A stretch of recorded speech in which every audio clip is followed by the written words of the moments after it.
दोस्तों, इस दुनिया में कोई भी ऐसा इंसान नहीं है जिसके पास कोई प्रॉब्लम ना हो, और इस दुनिया की कोई ऐसी प्रॉब्लम भी नहीं है जिसका कोई समाधान ना हो।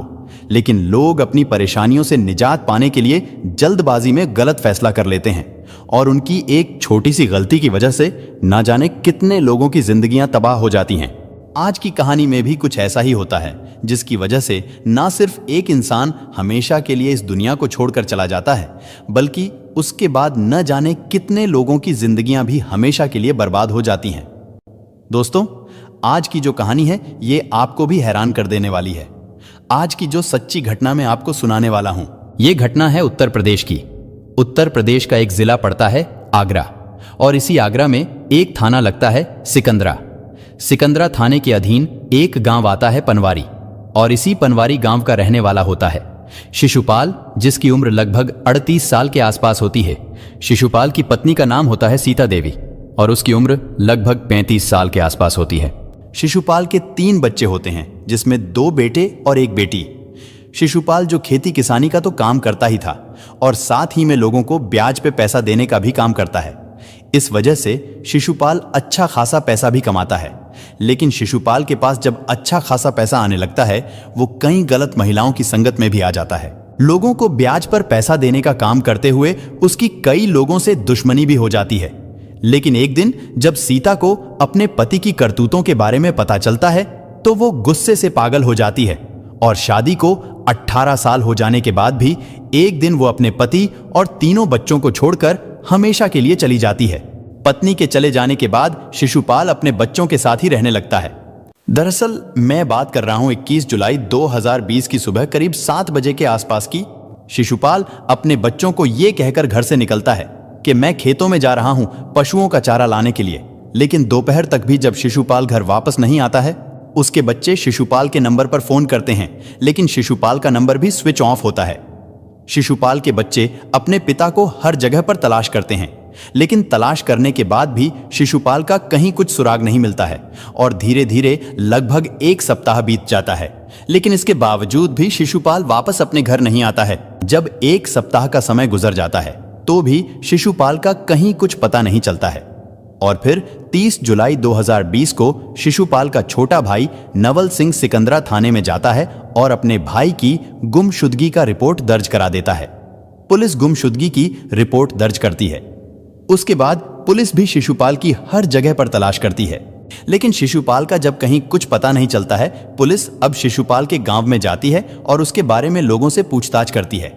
तब पुलिस को पता चलता है कि दरअसल शिशुपाल के कई महिलाओं के साथ अवैध संबंध थे, और साथ ही ये भी पता चलता है कि शिशुपाल की कई लोगों से दुश्मनी भी थी। इस बारे में पुलिस जब शिशुपाल के छोटे भाई नवल सिंह से पूछताछ करती है कि क्या तुम्हारे भाई की किसी के साथ में दुश्मनी थी, नवल सिंह जवाब देता है कि सर, मेरे भाई का अगर एक दुश्मन होता तो मैं आपको बताता। पुलिस को भी समझ में नहीं आता है कि आखिर शिशुपाल अपने परिवार वालों को बिना कुछ बताए कहां चला गया। लेकिन पुलिस को जब पता चलता है कि शिशुपाल की कई लोगों के साथ में दुश्मनी थी, पुलिस अब शिशुपाल के बारे में पता लगाने के लिए उसके मोबाइल नंबर की कॉल डिटेल्स निकालती है। कॉल डिटेल्स को जब चेक करती है तो पता चलता है कि शिशुपाल जिस दिन यानी 21 जुलाई 2020 को अपने घर से निकला था, तकरीबन 10 बजे के आसपास एक नंबर पे आखिरी बार उसकी बात हुई थी।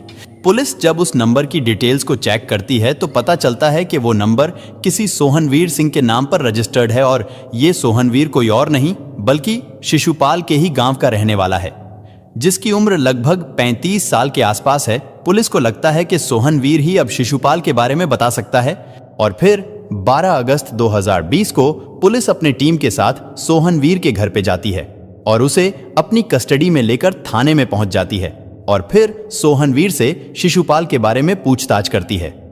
सोहनवीर कहता है कि हाँ साहब, उस दिन शिशुपाल से मेरी फोन पर मेरी बातचीत तो हुई थी, लेकिन यकीन मानिए मुझे नहीं पता कि शिशुपाल कहाँ गया है। लेकिन पुलिस जब सोहनवीर से तरह तरह के सवाल करती है, सोहनवीर जब पुलिस के सवालों का जवाब देता है, तो पुलिस को कहीं ना कहीं सोहनवीर के ऊपर ही शक होने लगता है। इसलिए पुलिस अब सोहनवीर के साथ सख्ती से पेश आना शुरू करती है। पुलिस जैसे ही कड़ाई से पूछताछ शुरू करती है तो सोहनवीर सच्चाई को कबूल कर लेता है। सोहनवीर पुलिस वालों से कहता है कि साहब, 21 जुलाई 2020 को ही शिशुपाल की हत्या कर दी गई थी। लेकिन सोहनवीर जब इस हत्या की पूरी कहानी सुनाता है तो वाकई में इस घटना को सुनने के बाद किसी को भी अपने कानों पर यकीन ही नहीं होता है। सोहनवीर, जिसकी पत्नी का नाम है चंचल, जिसकी उम्र 32 साल के आसपास है। सोहनवीर के 2 बच्चे हैं, एक बेटा और एक बेटी। सोहनवीर जो एक प्राइवेट कंपनी में नौकरी करता है, थोड़े बहुत पैसे कमाता है, लेकिन सोहनवीर एक नंबर का शराबी होता है। वो जितना भी पैसा कमाता है सारा पैसा शराब में उड़ा देता है, जिसकी वजह से सोहनवीर की घर की माली हालत काफी खराब हो जाती है। इसीलिए सोहनवीर भी कई लोगों से कर्जा ले लेता है। सोहनवीर कर्जा लेकर अपने घर का खर्च तो चलाता है, लेकिन लोगों का पैसा वापस नहीं कर पाता है। इसी के चलते एक दिन सोहनवीर शिशुपाल से भी कुछ पैसे कर्ज ले लेता है और उसके बाद से शिशुपाल के घर की तरफ आना जाना भी छोड़ देता है और वादे के मुताबिक पैसा वापस नहीं करता है। एक दिन शिशुपाल सोहनवीर से मुलाकात करने के लिए उसके घर पर ही चला जाता है। जाकर जब दरवाजा खटखटाता है तो उस वक्त सोहनवीर अपने घर के अंदर ही था, लेकिन सोहनवीर ये जानता था कि बाहर जो भी व्यक्ति आया है जरूर कर्जा ही मांगने के लिए आया होगा। इसीलिए सोहनवीर अपनी पत्नी चंचल से कहता है कि जाओ दरवाजा खोलो और कोई भी हो उससे बोल देना कि मेरे पति घर पर नहीं है। ये सुनकर चंचल को काफी बुरा लगता है और फिर वो जब दरवाजा खोलती है तो देखती है कि दरवाजे पर शिशुपाल खड़ा है। शिशुपाल कहता है कि तुम्हारा पति सोहनवीर कहाँ है? दरअसल उसने मुझसे कुछ पैसे उधार लिए थे, लेकिन उसने अभी तक पैसे वापस नहीं किए। लेकिन चंचल कहती है कि मेरे पति घर पर नहीं है, तुम किसी दूसरे दिन आ जाना। ये सुनकर शिशुपाल गुस्से से भड़क जाता है और सोहनवीर की पत्नी चंचल को डांटते हुए कहता है कि उसे बोल देना मेरे पैसे वापस कर दे, वरना उसके लिए अच्छा नहीं होगा। शिशुपाल जैसे ही धमकी देकर चला जाता है तो इसके बाद चंचल और सोहनवीर यानी दोनों पति और पत्नी के बीच में काफी झगड़ा हो जाता है, विवाद हो जाता है और सोहनवीर अपनी पत्नी चंचल की बुरी तरीके से पिटाई कर देता है और घर से बाहर निकल जाता है। शाम के वक्त जब वो घर में आता है तो नशे की हालत में आता है। इधर उसकी पत्नी चंचल को पिटाई की वजह से शरीर में काफी दर्द होता है, लेकिन सोहनवीर अपनी पत्नी से उसकी तबीयत के बारे में कुछ भी पूछता नहीं है और नशे की हालत में ही गहरी नींद सो जाता है। इधर चंचल को भी लगता है कि अब उसका गुजारा सोहनवीर के साथ नहीं हो सकता, क्योंकि जितना भी वो पैसा कमाता है वो सारा पैसा शराब में उड़ा देता है। चंचल अपनी तमाम कोशिशें कर लेती है, लेकिन सोहनवीर शराब छोड़ने के लिए तैयार ही नहीं होता है। वादे के मुताबिक 4 दिन के बाद शिशुपाल फिर से सोहनवीर के घर जाता है, लेकिन उस दिन सोहनवीर अपने घर पर नहीं था। चंचल जैसे ही दरवाजा खोलती है और शिशुपाल को अपने घर के अंदर ही बुला लेती है। दरअसल चंचल को लगता है कि शिशुपाल के पास अच्छा खासा पैसा है, इसलिए चंचल शिशुपाल के सामने अपने शरीर की नुमाइश करने लगती है। शिशुपाल भी जब चंचल की खूबसूरती को देखता है तो शिशुपाल की भी नीयत खराब हो जाती है और फिर चंचल शिशुपाल से बातें करने लगती है।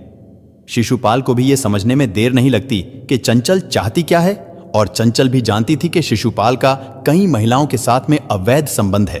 जैसे ही दोनों के बीच में बातचीत होती है उसके बाद शिशुपाल अक्सर सोहनवीर के घर पर जाना शुरू कर देता है। एक दिन फिर से शिशुपाल जब सोहनवीर के घर जाता है तो चंचल उसे अपने घर के अंदर ही नहीं बुलाती है, बल्कि उस दिन इन दोनों के बीच में अवैध संबंध भी बन जाते हैं और चंचल को शिशुपाल के साथ अवैध संबंध बनाने में ज्यादा आनंद आता है। इसलिए उसके बाद तो चंचल शिशुपाल की दीवानी हो जाती है। अक्सर जब उसका पति और बच्चे जब घर से बाहर चले जाते थे वो शिशुपाल को फोन करके अपने घर में बुला लेती है। यह सिलसिला दोनों के बीच पिछले कई महीनों से चल रहा था, लेकिन इस बात की जानकारी सोहनवीर को नहीं थी। लेकिन कहीं ना कहीं ये बातें आस पड़ोस के लोगों को पता होती हैं, और जैसे ही अपनी पत्नी चंचल और शिशुपाल के अवैध संबंध के बारे में सोहनवीर को पता चलता है कि उसकी पत्नी का शिशुपाल के साथ में अवैध संबंध है, ये सोहनवीर गुस्से से पागल हो जाता है और फिर उसी दिन वो शिशुपाल को जान से मारने का फैसला कर लेता है। इसीलिए सोहनवीर शिशुपाल को कत्ल करने के लिए एक षड्यंत्र रचता है और इस घटना को अंजाम देने से ठीक 2 या 3 दिन पहले शिशुपाल के नंबर पर फोन करता है और कहता है कि मैंने तुमसे जो भी कर्ज लिया था अब मेरे पास पैसे हो चुके हैं, मैं बहुत जल्दी तुम्हारे पैसे वापस लौटा दूंगा। और सोहनवीर इसी षड्यंत्र के तहत 21 जुलाई 2020 को करीब 10 बजे के वक्त शिशुपाल के नंबर पर फोन करता है। दरअसल उस वक्त शिशुपाल अपने खेतों में चारा लाने के लिए गया हुआ था। जैसे ही सोहनवीर उसके नंबर पर फोन करता है तो शिशुपाल भी सोहनवीर से मिलने के लिए कहता है। सोहनवीर शिशुपाल को मिलने के लिए एपीआई खंडर के पास बुलाता है और जैसे ही शिशुपाल खंडर के पास पहुंचता है, सोहनवीर अपने प्लान के तहत पहले से ही शराब की बोतल लेकर के आया था। सोहनवीर शिशुपाल से कहता है कि पैसे तो मैं आज तुम्हें दे ही दूंगा, चलो आज एक साथ बैठकर हम थोड़ी शराब पी लेते हैं। शिशुपाल भी सोचता है कि जब सोहनवीर खुशी से पिला रहा है तो पीने में क्या हर्ज है, लेकिन सोहनवीर तो अपने प्लान के चलते पहले से ही शराब में जहर मिला करके लाया था। जैसे ही उस शराब को शिशुपाल पीता है, शराब पीने के कुछ देर बाद ही उसकी मौत हो जाती है। उसके बाद से सोहनवीर शिशुपाल की डेड बॉडी को पास के ही एक नाले में डाल देता है और उसके बाद वो अपने घर चला जाता है। सोहनवीर ने जब ये सारी कहानी बताई तो किसी को यकीन नहीं आ रहा था। इसके बाद पुलिस सोहनवीर की तहरीर पे अगले दिन उसे जिला अदालत में पेश करती है, जहां से उसे जेल भेज दिया जाता है।